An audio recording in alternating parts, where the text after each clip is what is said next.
Hey guys, Freedom Fighter 1776 here.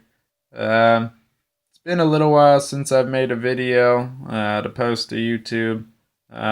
Just had a couple things going on, but I'm trying to get everything together so I can take and make more videos for you guys. Um, anyway, I was going to make a video today to talk about magazines. There's a lot of questions that go around the internet as far as how many magazines do you need? Loaded, unloaded, um, spring tension, all that kinds of stuff. So I just wanted to make a video to kind of put out my 2 cents on it, and this is just my opinion. I'm by far no expert on the situation. This is just my experience, my 2 cents, and what I've learned and what's worked for me and what hasn't worked for me over the years. But anyway, we'll get right into it. Sorry if it's not too clear. I've been sick the last couple of days, so I'm trying to get over that. So if it sounds stuffy or something, I apologize for that. But we'll get into it. Starting down here on the bottom left, these are my AK-74 mags. I just recently picked the AK-74 up a couple weeks ago, so look out for that review. I'll be doing one on that. But anyway, AK-74 mags, 545 by 39. It came with it came with 4 mags. Two of the mags were the two on the left, Circle 10s and Circle 21s. And just so you guys know, Circle 10s and Circle 21s, Circle 25s, they're all essentially the same magazine. Um, but anyway, as far as the AK-74 goes, those are the best magazines to have. I mean, they're steel reinforced, steel followers, anti-tilt, steel locking lugs. I mean, they're the best way to go. Problem is, they're so hard to come by nowadays, and if you find them, they're going to be, $45 to $50 a piece, and they're probably still not going to be new. That's just kind of the world we live in now with the Russian import bans and Obama sanctions and stuff like that. So that's just kind of what we're stuck with now. But anyway, if you guys are looking for cheaper magazines, here on the right we have Tapco and ProMag, which are by far not as good as the Circle 10s and Circle 21s. But if you're just looking for, magazines to go out to the range and play with, it would work fine. But as far as a go-to rifle, you want to stick with the Circle 10s and Circle 21s. That's just the way to go. I don't want to take up too much time with this video, so we'll move right along into the AR-15 mags. Um, these are all Magpul mags, some Gen 2, some Gen 3s. And then I have one metal GI mag that came with the gun. It's a Wyndham Weaponry. I did a review on it a long time ago. Um, as far as the AR mags, I stick with Magpul. I like Magpul. They've never given me any issue. I have a lot of their stuff, whether it's magazines or otherwise. But like I said, that's my go-to magazine. Again, anti-tilt followers. And as far as the window goes, that's all personal preference, whether you guys like the windows or no windows. I personally like the windows. I like to be able to see how many rounds are in there. And I like the Gen 3s more so than the 2s. They're a little bit more textured, to be able to do reloads. And then here we have a little Magpul cup link that holds two of them together, which I think is pretty cool. It was probably $10 or $15. It wasn't very expensive. And to be able to have 60 rounds on board without wearing a chest rig or mag pouch, it's a good way to go. However, it does make the rifle extremely heavy. For you guys out there that have shot drum mags or anything else, it'll make it pretty heavy. But as far as, your rifle that you're going to grab in the middle of the night and you're not going to be able to, put an extra magazine in your pocket because you're just wearing shorts to bed, that might be something to consider for you. Then moving along, we'll go to my AK-47 magazines. As far as my AK-47 magazines go, I also like Magpul.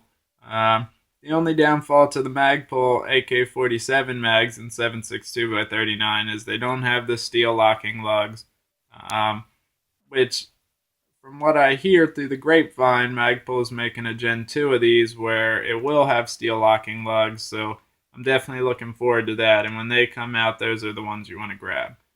Like I said, Magpul makes good products, so as soon as they come out with the metal reinforced ones, I'll definitely be picking those up. Next to it, we have more Tapco mags. Again, Tapco isn't the best magazines, however, they do work. They're, not badly priced. As far as range stuff goes, get them, they'll be fine. They just won't last like some of the other ones. And then over here on the end, we have a Bulgarian surplus one, all steel. As of right now, those are probably my go-to magazine just because they're so much sturdier and more reliable than anything else, just because they are all polymer construction. But like I said, once Magpul makes the steel reinforced versions of those, that'll probably be my go-to magazine. After the AK mags, we'll come down here and we'll go to our Glock mags. These are Glock 40 caliber mags. One extended one, and then 4 of which are the 13 rounders. There's a whole bunch of videos on Glock mags. I don't have to get too much into that. Everybody knows how reliable Glocks are and how good their magazines are, so I won't spend too much time. But as far as Glock pistols go, use factory Glock magazines. I know they're a little higher priced than some of the other stuff, but as long as you stay with Glock mags, you should be, pretty much okay for the long haul. Moving down over here, we have some Springfield XD mags, one of which is extended. That isn't a factory mag, I know. I'm just going against what I said, but that was the only extended mag I could find for it. This too is a 40 Smith & Wesson, so they hold 12 rounds each. Except for the one on the top, that's a 10 rounder that I ordered on eBay, I think, so they could only send them, California legal junk ones. But other than that, not too much to say there. Same thing, use factory mags, and they'll run good. When I first got the XD, the magazines were extremely stiff, very hard to load. So if you guys get a new Springfield XD and you're having the same problem with the magazines, just fight it to get it filled, and then leave them filled up for a couple weeks or a month or something, and they will lighten up. It does take a little while, but they will loosen up. But like I said, if you guys just got a new one and that was one of your concerns, you're not the only one. They were insanely stiff. But anyway, moving down here is my Ruger 10/22 mags. I only have 2 of which, and it really bugs me. The one 10 rounder that came with the gun from the factory, and then I have a BX-25 round for it, which I definitely want to get some more of. It makes the gun look cool, plus you get more than double the capacity of the standard magazine. However, they're so highly priced for what they are. I mean, it's a 22 long rifle magazine. It really shouldn't be that high price, but either way, I have to grab some more of them, so that's a good thing to have for all you guys that have Ruger 10/22s out there. Do what you can to grab the extended mags. They work good. They haven't given me any issue. And like I said, you get more than double the capacity of the standard mag. Alright, and then moving on here. These are my Glock 9mm magazines. That's the last ones we got here.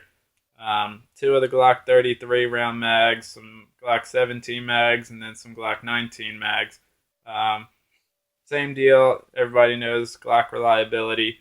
The extended mags, the 33 round ones, I think everybody should have at least a couple of them.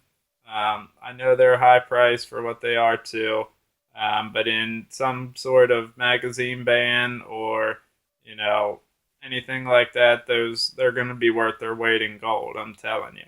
And especially Glock mags themselves, being that they're all 15, 17, 13 round magazines, definitely stockpile up on them, because if anything like that came down the pipeline, they're definitely going to be worth some money, definitely more than what you're paying for them now. I guess all I can say with everything, guys, is buy your magazines, stock up on them.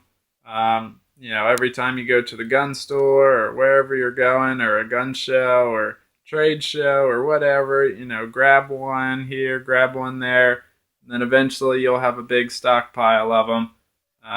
And the prices of them are only going to go up. When stuff happens, where any kind of scare happens, all the prices rise.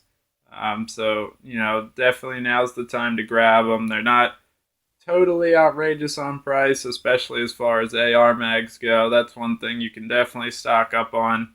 They're not crazy expensive, but magazines is something that you need.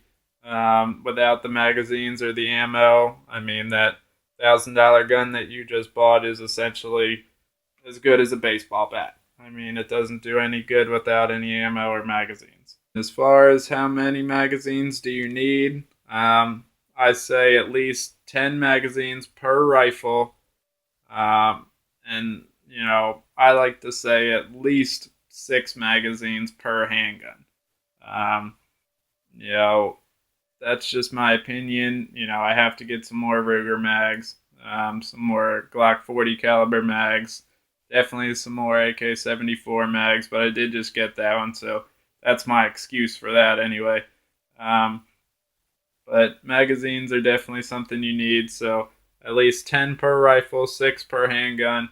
And as far as keeping them loaded or unloaded goes, had some magazines that have been fully loaded to capacity for more than a year, and they still work perfectly fine.